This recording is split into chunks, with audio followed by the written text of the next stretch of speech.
মাদকের কোনো ছিটেফোঁটা যেন ওখানে না থাকে। স্বৈরাচার বিরোধী আন্দোলনে যারা সম্পৃক্ত ছিল তাদেরকে নিয়ে আমরা এক গণ আন্দোলন গড়ে তোলে সেখান থেকে আমরা ওটাকে তছনছ করে ভেঙে দেবো ইনশাআল্লাহ।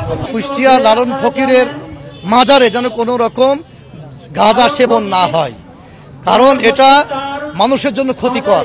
যেটা মানুষের জন্য ক্ষতিকর, সমাজের জন্য ক্ষতিকর, জাতির জন্য ক্ষতিকর, সেই কাজ আমরা হতে দেব না। এর বিরুদ্ধেই আমরা এখানে উপস্থিত হয়েছি। তাদের কাজ তারা করুক, কিন্তু এই গাঁজা যেন বন্ধ হয়ে যায়, এটা হচ্ছে আমাদের দাবি।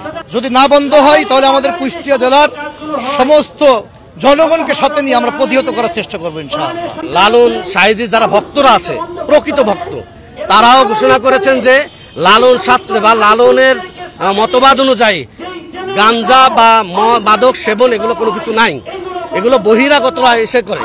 তাহলে যদি বহিরাগতরাই করে থাকে তাহলে এটা তো লালনের অনুষ্ঠানের কোনো অংশ না। আর দেশীয় এবং ধর্মীয় আইনে যেহেতু নিষিদ্ধ, আমার জানা মতে কোনো ধর্মে এটাকে অনুমোদন করবে না।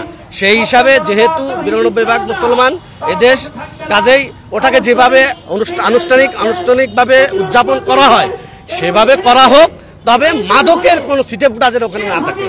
এবং যদি সেখানে মাদকের এই ব্যাপারটা যদি এত সতর্ক করার পরেও যদি আয়োজন করা হয়, তাহলে তাওহীদি মুসলমান ধর্ম বর্ণ নির্বিশেষে যারা আমরা ধর্মপ্রেমিক আছি, আমরা সকল কুষ্টিয়াবাসী ঐক্যবদ্ধভাবে আইন শৃঙ্খলা বাহিনী সহ ঊর্ধ্বতন কর্মকর্তার সাথে নিয়ে প্রয়োজনীয় পদক্ষেপ যা করার আমরা সেই ব্যবস্থা করবো ইনশাআল্লাহ। বাউল ফকির লালন শাহের আখড়াবাড়িতে যে প্রকাশ্যে মাদক সেবনের ব্যাপারটা, এটা বন্ধের জন্য মূলত আমরা এই আন্দোলনটা চালু করছি।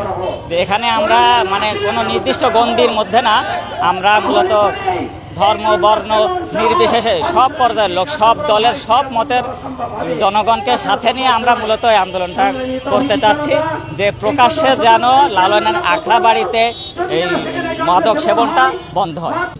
লালনের মাজারে যে আসলে সাদর নামে RICL TMX যুগের পর যুগ স্থাপনা থাকে মজবুত। যে অসাধু যে কাজগুলো চলতেছে, যেটাকে আসলে কোরআনে শয়তানের কাজ বলা হয়েছে, ইন্নামাল খামরু ওয়াল মাইসিরু মিন আমালিশ শয়তান, শয়তানের কাজ বলা হয়েছে। সুতরাং সেই শয়তানের কাজ ওখানে আমরা এই মুসলমানের দেশে বিপ্লবী সরকারের অধীনে আমরা কোনোভাবেই হতে দেব না এটাকে। এই জন্য আমরা জেলা প্রশাসকের মাধ্যমে আইন শৃঙ্খলা বাহিনীদের মাধ্যমে আমরা বলতে চাচ্ছি, একটা টিম গঠন করে যেই মাদকাসক্তির ব্যাপারে সরকার কোটি কোটি টাকা খরচ করছে বন্ধ করার জন্য, অথচ প্রশাসনের ছত্রছায়ায় সেখানে সেই মাদকের সেই কাজগুলো চলবে, এইটা তাওহীদি জনতা কোনোভাবেই মেনে নেবে না।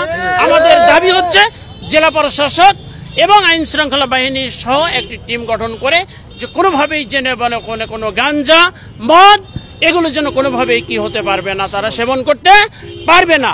যদি পারে তাহলে আমরা তাওহীদি জনতা, ছাত্র জনতা এবং স্বৈরাচার বিরোধী আন্দোলনে যারা সম্পৃক্ত ছিল তাদেরকে নিয়ে আমরা এক গণ আন্দোলন গড়ে তোলে সেখান থেকে আমরা ওটাকে তছনছ করে ভেঙে দেবো ইনশাআল্লাহ।